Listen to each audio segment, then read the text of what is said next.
L'affaire Saïda Narza prend une tournure totalement dramatique. 10 ans de prison ferme pour Saïda Narza. C'est un verdict inouï pour un dossier totalement vide. Il y a eu un rebondissement à la fin de la journée puisque Saïda Narza a fait des révélations extrêmement graves. Dans une vidéo, elle a réagi avec beaucoup d'émotion à propos de ce verdict accablant.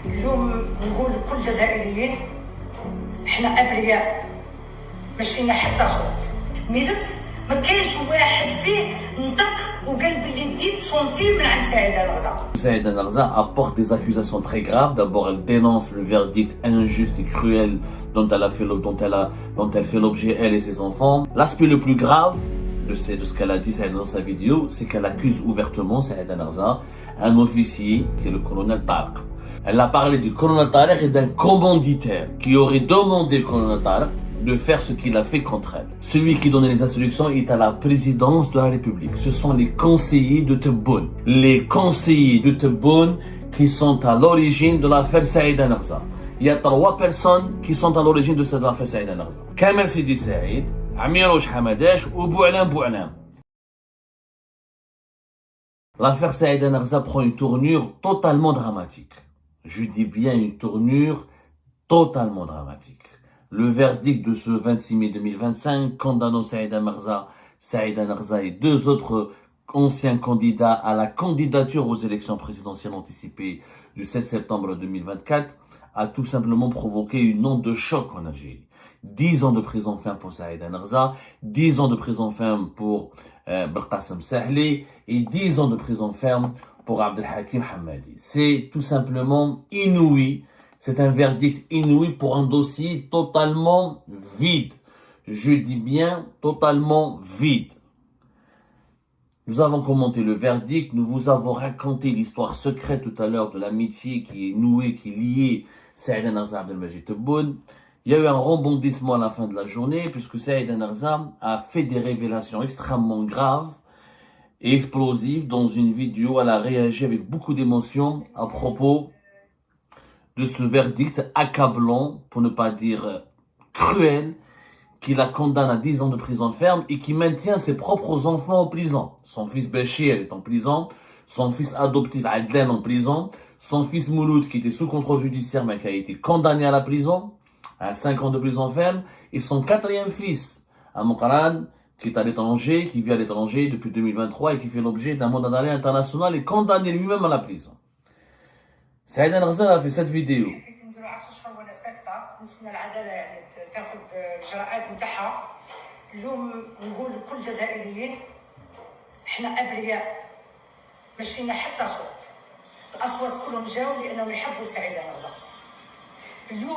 العدالة حكمت حكم يعني اللي تغربت ليه الناس كل راهم حايرين ملف ما فيش ولا تهمة ملف ما كاينش واحد فيه نطق وقال بلي ديت سنتيم من عند سعيدة نغزة.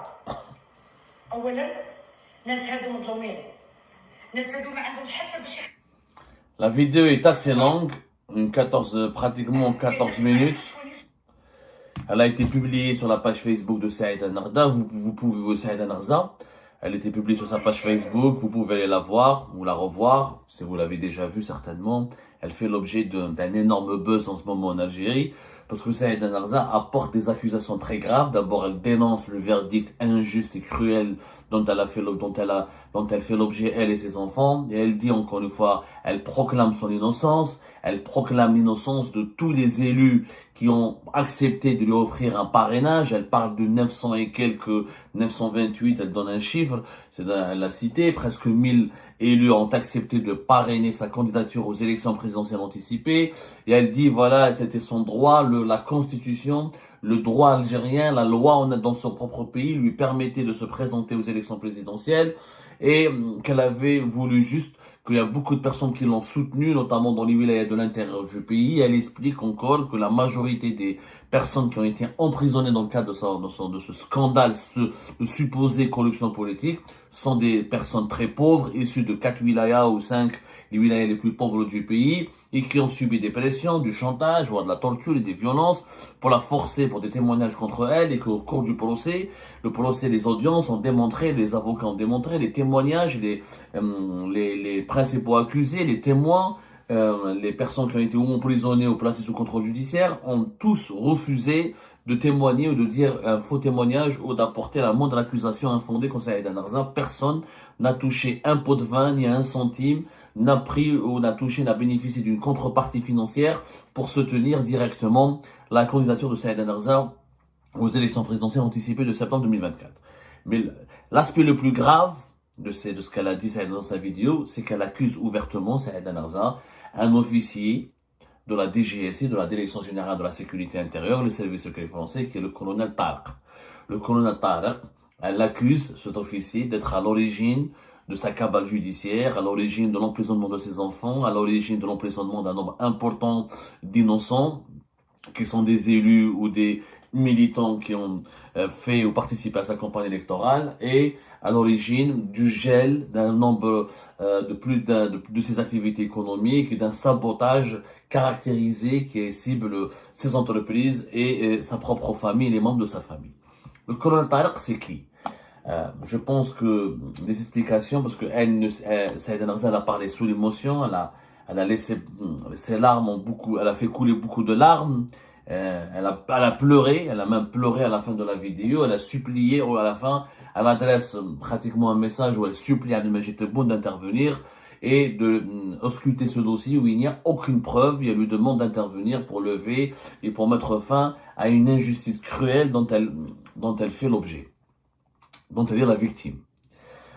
Je pense que les explications s'imposent parce que là, nous avons le témoignage d'une victime qui est émue, touchée par ce qui lui arrive.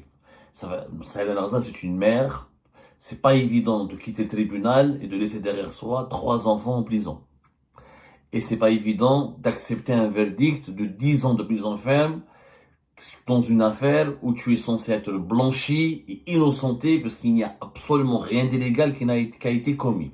À l'exception de vouloir participer à une élection présidentielle et de proposer des idées, un programme et une alternative aux Algériennes et aux Algériens.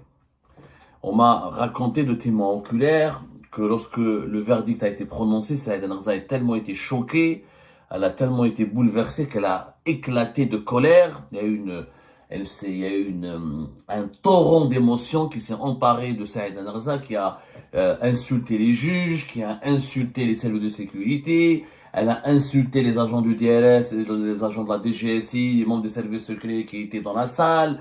Elle a voulu interpeller le juge en lui lançant un défi. Elle lui a dit: prenez-moi en prison, soyez un homme, soyez digne de vos fonctions et envoyez-moi en prison à la place de ces innocents, relâchez ces innocents. C'est une femme, elle était dans un tourbillon de colère, d'exaspération, de révolte et de rage, et ça se comprend. Encore une fois, et là, nous avons en face de nous, vous savez ce que c'est qu'être une mère qui voit 3 de ses enfants emprisonnés. Et plus de 80 personnes en prison à cause d'elle, c'est ce que dit la justice algérienne en tout cas, pour des crimes et des délits virtuels, fictifs, il n'y a pas eu de crime. Le dossier, il est vide. Moi, j'ai enquêté sur ce dossier. J'estime que j'ai suffisamment de données pour le maîtriser. J'ai peut-être plus de données que les juges eux-mêmes. Parce que le verdict a été, ça se voit qu'il a été faxé, c'est un verdict téléphonique. L'affaire, elle est vide. Il n'y a pas de pot de vin. Il y a eu des dépenses de frais de campagne. 20 000 dinars pour les dîners, pour les déjeuners, pour des repas, 30 000 dinars pour les transports, toute campagne électorale nécessite quelques dépenses. Mais il n'y a personne qui a pris une enveloppe. Il n'y a pas la moindre preuve du versement, de la distribution d'enveloppe. Et les témoignages qui ont été collectés au départ ont été collectés sous la contrainte.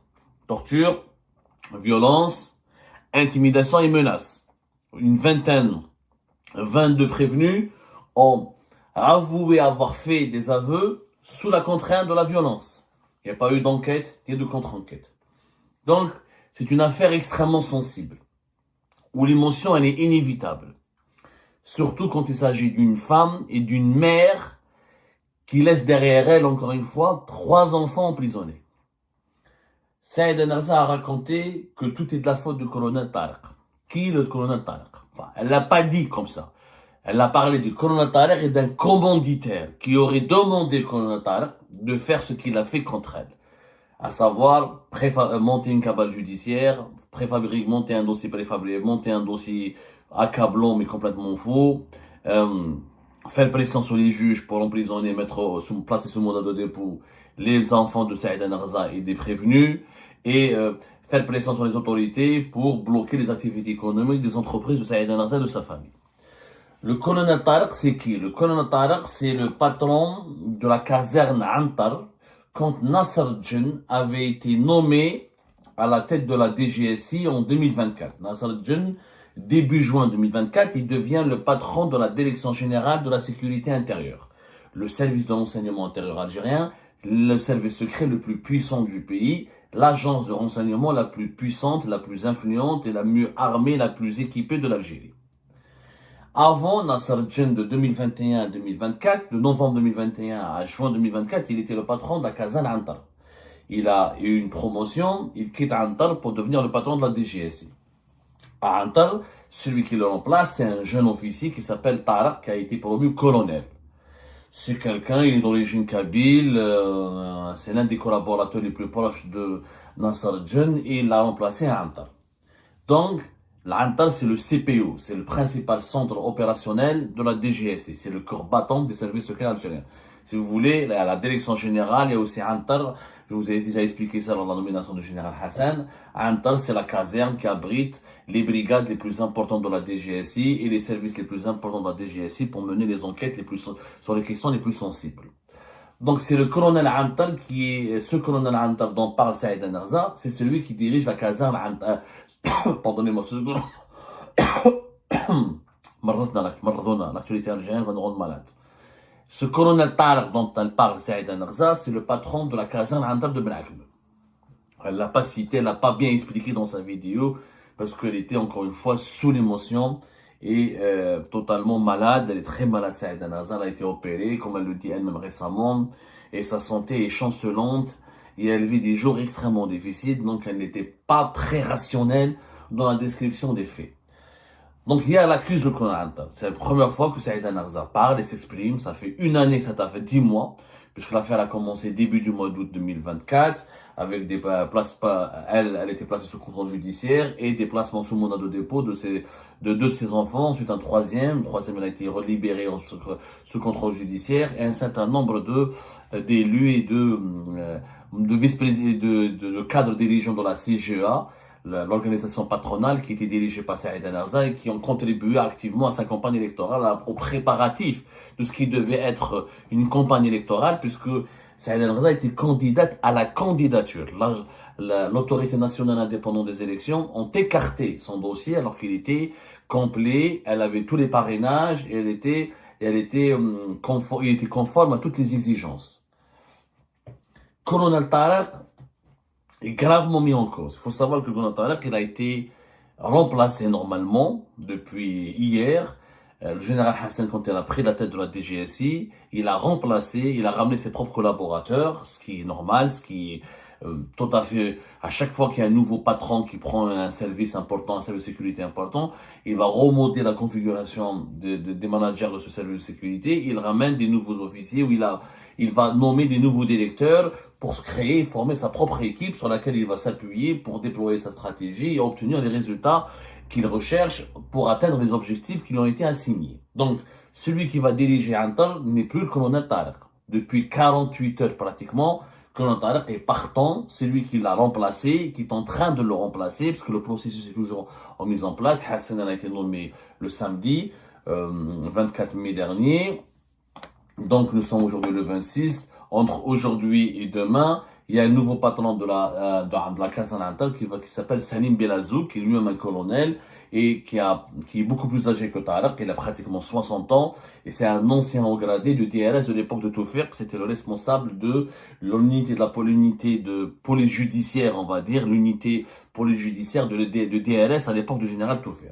Donc c'est quelqu'un lui, comme le général Hassan, il est issu du DRS, des officiers subalternes, oui, mais des officiers enquêteurs qui étaient au service du DRS, qui étaient en fonction lors du DRS, pendant la période du DRS du général Tofir. Donc c'est Salim Belazouk. Est-ce que Saïda Narza a voulu parler de Tariq maintenant parce qu'elle sait qu'il est partant, qu'il a été remplacé, qu'il a été éjecté, et elle veut donc démontrer, elle veut faire pression sur les autorités algériennes et en utilisant l'opinion publique pour qu'on lui réclame des comptes, pour qu'on lui soumette à des enquêtes, pour qu'on lui demande des explications, tout simplement pour qu'on l'incrimine au cas où il y a eu des dérapages et des dérives, c'est possible, c'est possible. Sauf que il faut être raisonnable et honnête. Et je suis sûr que Mme Saïda Narza l'est, mais je crois qu'elle n'a pas la capacité aujourd'hui psychique et psychologique pour aller jusqu'au bout de sa mission et de dire toute la vérité. Ce qu'elle a dit, c'est une partie de la vérité. L'affaire Saïda Narza, c'est pas un simple colonel qui a tout géré. C'est pas le colonel Tariq qui a tout décidé de son propre chef, qui s'est réveillé le matin, il a dit, ah, c'est bon, je vais bousiller Saïda Narza, je vais l'empêcher d'être candidate aux élections présidentielles, je vais mettre ses enfants en prison, je vais attaquer, je vais casser ses entreprises. Pas du tout. Le colonel Tariq n'est qu'un instrument. Il a reçu des instructions. Elle-même, elle a reconnu à la fin qu'elle connaît le commanditaire, mais elle refuse de dire le commanditaire. Mais qui a demandé à la Casa Antar de s'occuper de l'affaire Saïda Narza? C'est extrêmement grave. Ces révélations sont extrêmement graves. La Casa Antar, normalement, c'est le contre-espionnage, c'est l'antiterrorisme, c'est pour libérer les criminels les plus dangereux, pour la grande criminalité, pour les réseaux, pour la grande corruption, pour tout ce qui menace quant à la sécurité du pays. Et alors, j'ai jamais vu les services secrets en Algérie s'intéresser à une candidate à la candidature aux élections présidentielles. Donc, c'est du jamais vu. Colonel Tariq n'a fait qu'exécuter des ordres. Je suis d'accord pour dire qu'il n'aurait pas dû faire ce qu'il a fait. Naturellement, pour moi, si les accusations de Saïda Narza s'avèrent vraies, il y a des éléments en ma possession qui affirment que ce que dit Saïda Narza est en partie vrai. Colonel Tariq ne devait en aucun cas faire ce qu'il a fait. Sauf que Colonel Tariq, moi je ne l'incrimine pas parce que moi j'ai appris quelque chose en Algérie.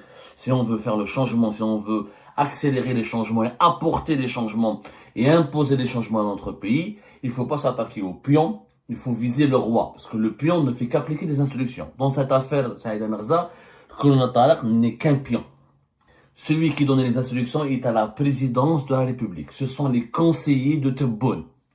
Ce sont, je dis et je le redis, les conseillers de Tebboune qui sont à l'origine de l'affaire Saïda Narza. Il y a 3 personnes qui sont à l'origine de cette affaire Saïda Narza. C'est ni le colonel Tariq, ni le colonel Habib, ni le colonel Ismaïl, ni le colonel Issa. C'est des simples officiers qui ont eu le malheur d'être en poste au moment où la présidence algérienne instrumentalise politiquement les services secrets pour des règlements de compte et pour des cabales judiciaires basées sur de simples motivations politiciennes. Ces officiers, ils auraient dû avoir le courage de désobéir et de dire, nous on est les services secrets, on n'est pas là pour casser une candidate ou un candidat, on n'est pas là pour préfabriquer des dossiers, pour monter un dossier ou pour faire pression sur les juges pour emprisonner ou placer sous mandat de dépôt les enfants d'une candidate qui dérange le président. Nous, notre travail, c'est vraiment autre chose. Ils n'ont pas eu le courage ni l'honnêteté de le dire. Ceci dit, ils ne sont pas les seuls coupables ou les vrais coupables de cette histoire. Les vrais coupables sont 3 conseillers. Kamel Sidi Saïd, Amirouche Hamadash ou Boualam. Les 3 conseillers de Tebboune, ce sont eux qui ont donné des instructions à la caserne Antar. Et peu importe qui dirigeait la caserne Antar, qui ont demandé à la caserne Antar, prétendant que c'est le président de la République, Abdelmajid Tebboune, qui donne ces instructions.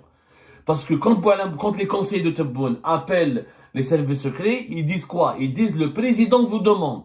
Quand malheureusement, on n'est plus à l'époque du général Tofir et qu'il n'y a plus en face, à la tête des services secrets, des gens qui disent, mais attendez, si le président veut nous donner des ordres, c'est à lui de nous appeler et c'est à lui de nous confirmer ce que vous dites. La nouvelle Algérie, des petits conseillers qui étaient naguère des journalistes, des simples magistrats, ou des serveurs de thé, ou de simples responsables de fax et de téléphone. donne des ordres à des colonels et des généraux. L'Algérie, c'est pour ça que l'Algérie aujourd'hui est en crise sur le plan interne, sur le plan externe, sur tous les plans. C'est pour ça que nous sommes dans un déclin progressif et accéléré qui fait de nous, à cause de ce mode de gouvernance, que l'Algérie perd de son influence sur la scène internationale, comme elle perd de sa crédibilité aux yeux de sa propre population, et c'est la porte ouverte à toutes les dérives, à tous les abus. Quand de simples conseillers se permettent de parler au nom du chef de l'État, et pour donner des instructions aux services secrets, c'est grave. C'était bon. Voulait communiquer, voulait que les services secrets s'occupent de Saïd Narza. Pourquoi c'est pas lui qui aurait appelé Nasser Djen, ou là c'est pas lui qui aurait convoqué Nasser Djen directement à la présidence, ou Nasser, ou le colonel Tariq, les deux, leur dit, ah, le dossier à Saïd Narza, je veux que vous vous en occupez. C'est pas lui, ce sont des conseillers qui l'ont appelé. C'est qui? Hamidouch Amirouch, Hamadouch Amirouch, Kamel Sidi Saïd ou Boualam Boualam. Boualam Boualam, le premier, il a appelé Saïd Narza.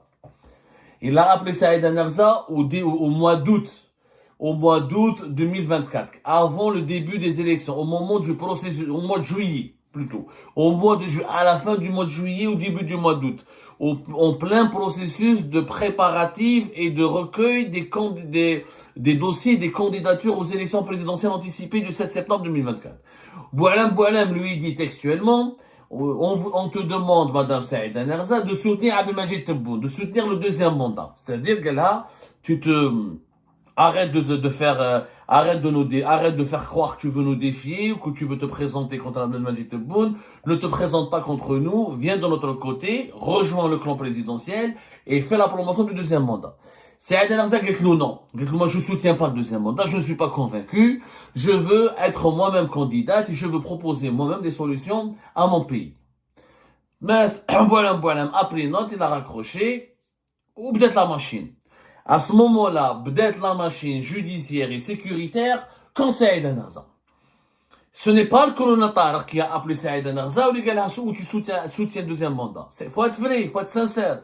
Saïd Narza un jour le dira et elle confirmera ses propos elle-même. C'est Boualam qui l'a appelé. Mais que ni colonel Tariq, ni Hamida, ni Issa, ni même comme la vérité. Je suis un Algérien, je dis la vérité, rien que la vérité, je défends aucun clan, je ne suis membre d'aucun clan, je dis que la vérité pour l'intérêt général et je veux que mes compatriotes apprennent la vérité pour qu'ils puissent avoir un véritable jugement sur l'actualité de leur pays. Ce n'est pas un colonel. Un colonel aujourd'hui en Algérie, c'est rien du tout. Les colonels n'ont aucun pouvoir. Les colonels en Algérie, on a à l'appel. Dans chaque village, il y a un colonel. Ils n'ont aucun pouvoir de décision. Je vous remercie toutes et tous sans exception comme d'habitude pour avoir suivi la vidéo jusqu'à la fin et toutes nos vidéos. Je vous remercie pour vos commentaires et pour vos réactions. N'oubliez pas de nous laisser des commentaires sur le sujet de cette vidéo et aussi de vous abonner à la chaîne si vous n'êtes pas encore abonné. Donc voilà, je vous remercie encore pour votre soutien à la chaîne, pour vos abonnements et pour toutes vos réactions et pour vos commentaires très diversifiés. Et j'espère pouvoir toujours être à la hauteur de vos expectations. Donc voilà, merci encore une fois et à la prochaine dans une nouvelle vidéo. Au revoir.